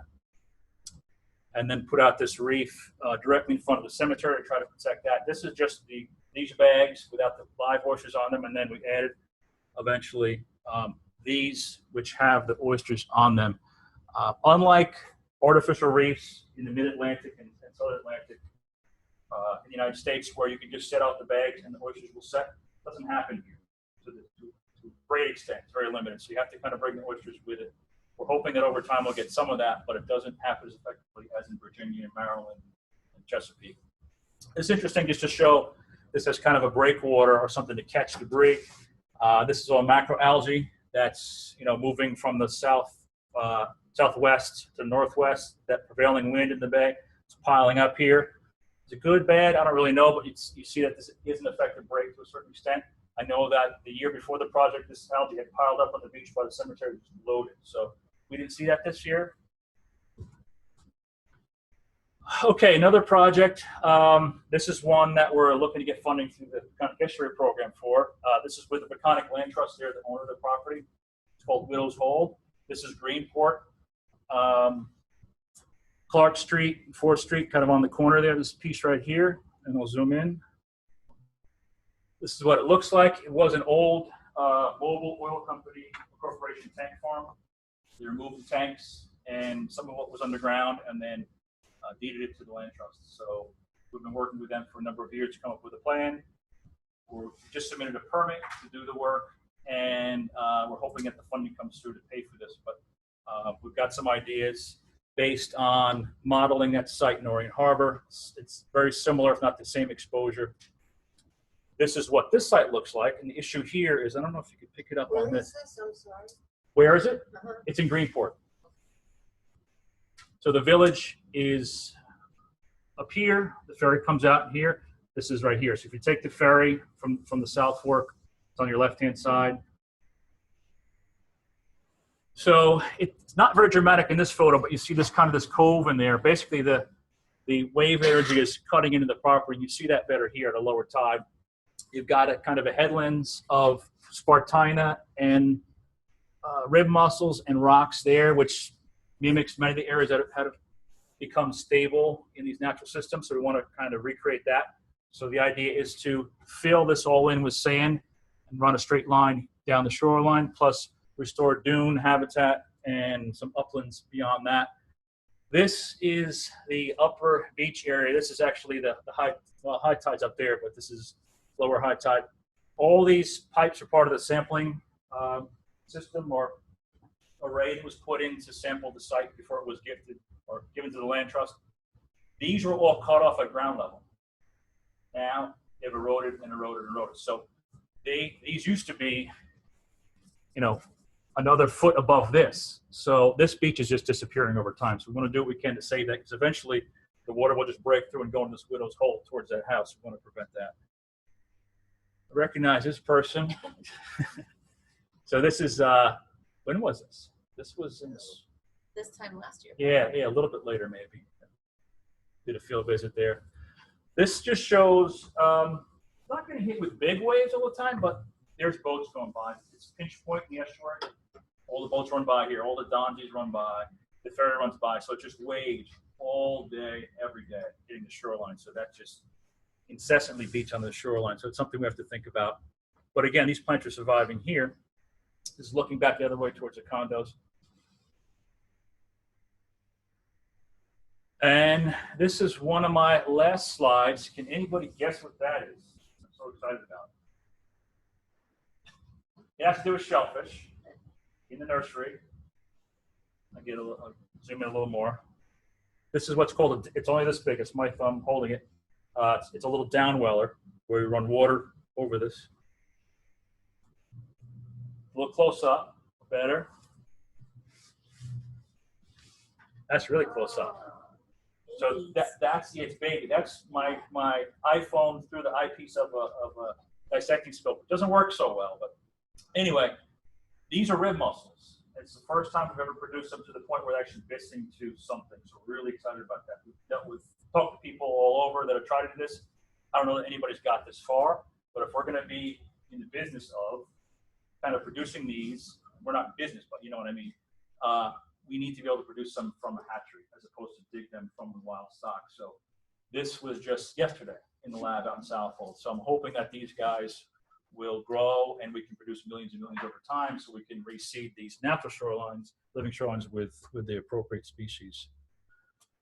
This is again the Sage Coast. I suggest you go to if you're interested in this. It's a great resource. I just found it putting this talk together, but it's amazing. So check that out.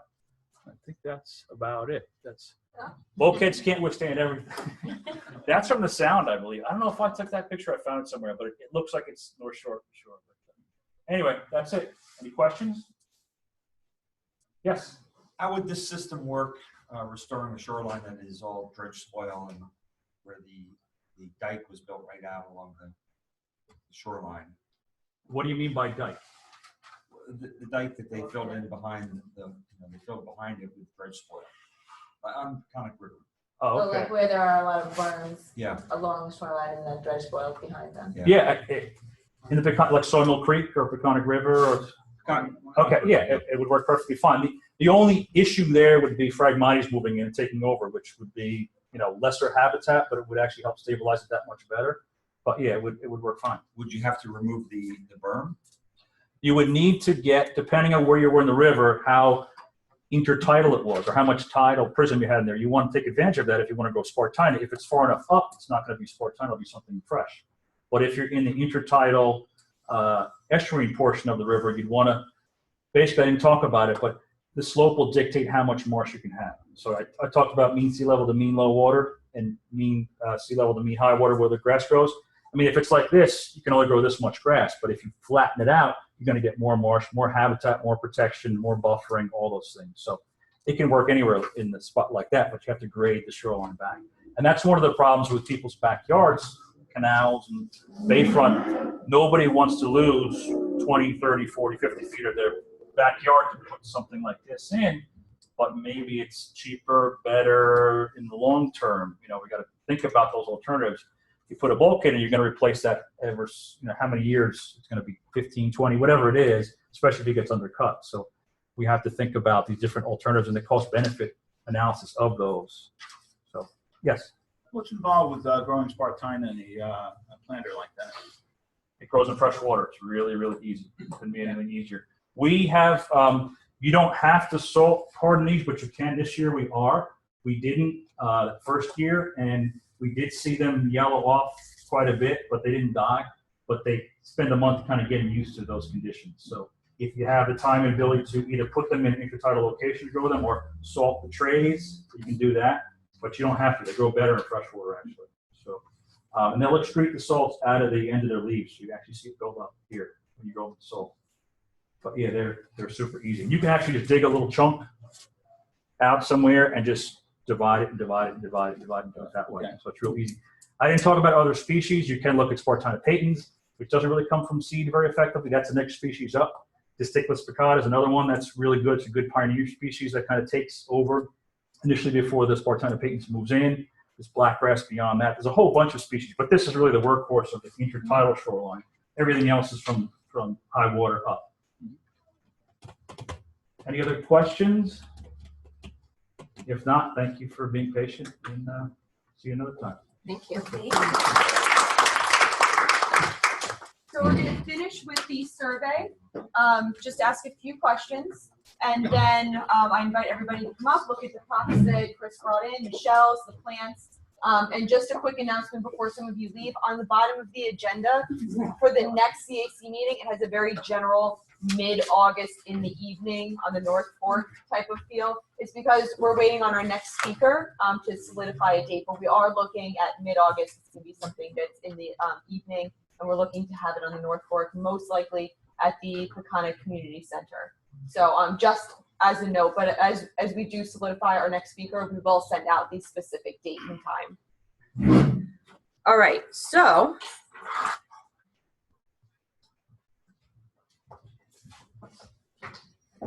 for those of you that are still here, now we have the same question. So post survey, what do you think is the benefit of living shorelines? So hopefully we have some good answers.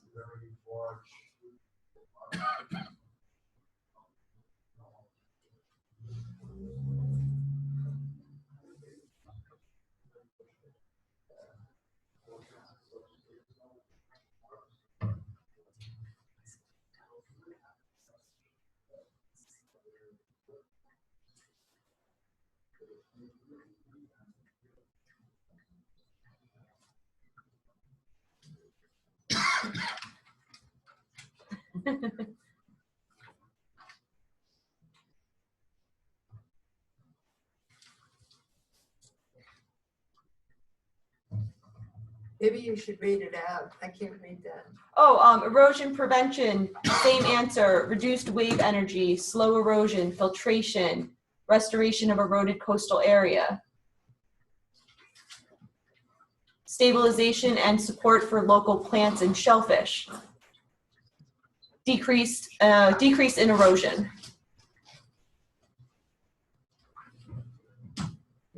Okay, I think that's everybody. So that's really fantastic to have these answers come through. So I'm so happy.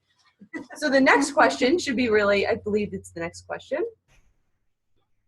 Oh, okay. So I'm going to activate this one. So this is just whether you agree or not. So it's A, B, C, or D. I would prefer living shorelines in the Peconic Estuary instead of hard structures, so bulkheads, seawalls, etc. So if you strongly agree, press A, disagree, I'm sorry, agree is B, disagree C, strongly disagree is D. So you just watch the bar. Yeah, so this is fun. So Wait, how could it be 120%? Someone voted twice. Cheaters. Maybe. Down to 100. All right. Something went wonky there, but it's rigged. Doesn't show the number of responses, does it? This one I don't think so. I think it's just percentage. We'll give it a few more seconds for anybody, but this one's pretty. It looks more exciting if people don't all agree. I know, but this is good. I'm glad that everyone agrees. Maybe all right, that seems. Agree as strongly. Yeah. Can someone just agree and not strong? I'm just kidding. Don't do that. All right, great.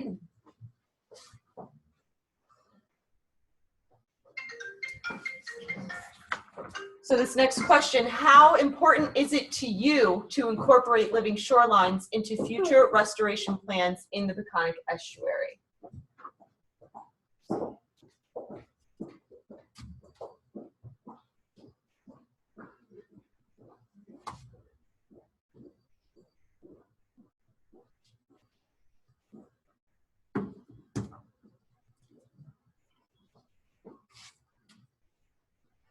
bad math, but that was cool. It's fun, yeah, but it's fun to see you go back and forth though, and it gives you a good idea. Whenever I download this, it comes into an Excel spreadsheet, so I can look through the math. But yeah, this is great. Okay, so everything seems to have slowed down there. All right. So is Crystal here? Here's the question. Do you feel more informed about living shorelines? Have you learned something? Yes is A, somewhat, but I still have some more questions, or not at all. You've learned nothing today. Those people left already.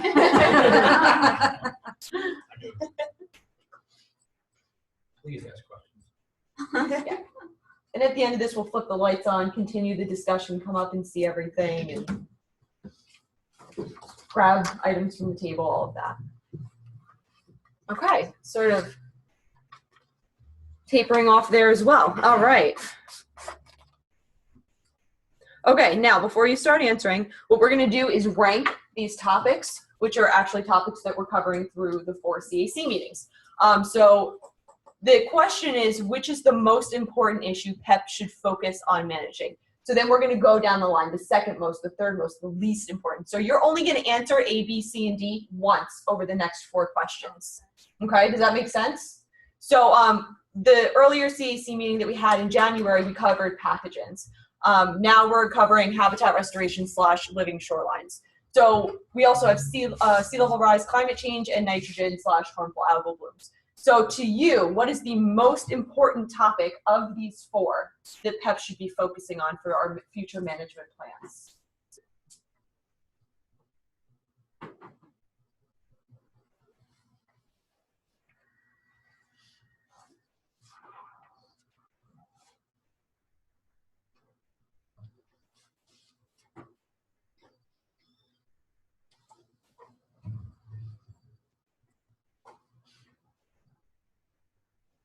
Okay, that seems to have slowed down. So, whoops. Oh, I'm glad somebody got that answer. I'll get a few more seconds next time. So, same question. If you answered A, you can't answer A again. You only have the last 3. So, which is the second most important?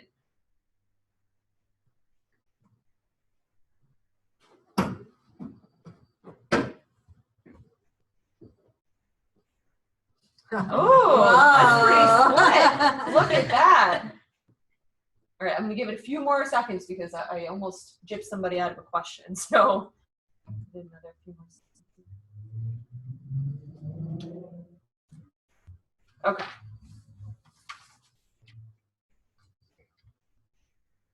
All right, so now we're on to the third most important. So if you answered A and B, you're only left with C and D.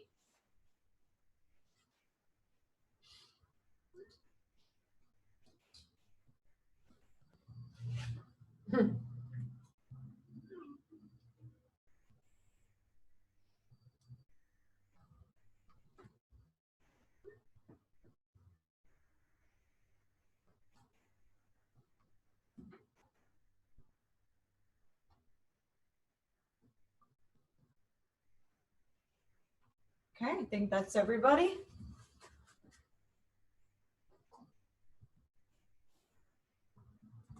And then finally, the least important issue.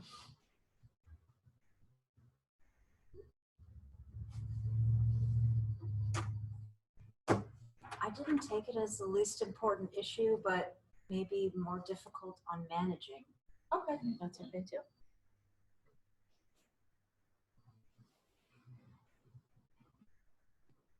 I don't know how we're going to manage climate change personally. Yeah, you can't stop climate change, but there are ways to sort of combat it. So sea level rise is an issue. You can sort of prepare for the issues that will come along with sea level rise. Exactly. So they're just issues that we should be focusing. Not to say that just because you answered the least important doesn't mean that you don't think it's important. But if you have to rank these 4, exactly. Yeah. So this helps us sort of narrow in. Not to say that you think the least important is not important at all. So just to clarify that. So that seems to have slowed down. I think that's the last question. I just want to be sure. Yep, so that's the end of it. So good questions. Great questions, great answers after Yep, you can turn on the lights there. I want to thank everybody that's with us remotely for joining. I'm going to close down the meeting. Everybody is welcome to come up, look at these props here, continue the discussion. We still have 10 more minutes. So please stick around if you'd like to. And text leave so you can get out of the poll. And text leave so you get out of the poll. Thank you. Anybody have any questions? Somebody said they had questions on there, so anything you want to ask? I don't want to put you on the spot because I don't think you are. I think it's great you brought these things for people to look at. Yeah, well, Thank you so much for doing this. It's very important. Okay. How much does that? I mean, not just the talk, but like the whole work. How much do they cost? How much does the core line cost? They're pretty expensive actually. They're I want to say they're depends on where you get them and what quality they are, but they're So that's me. $75 to $120 I think for the 20 footers.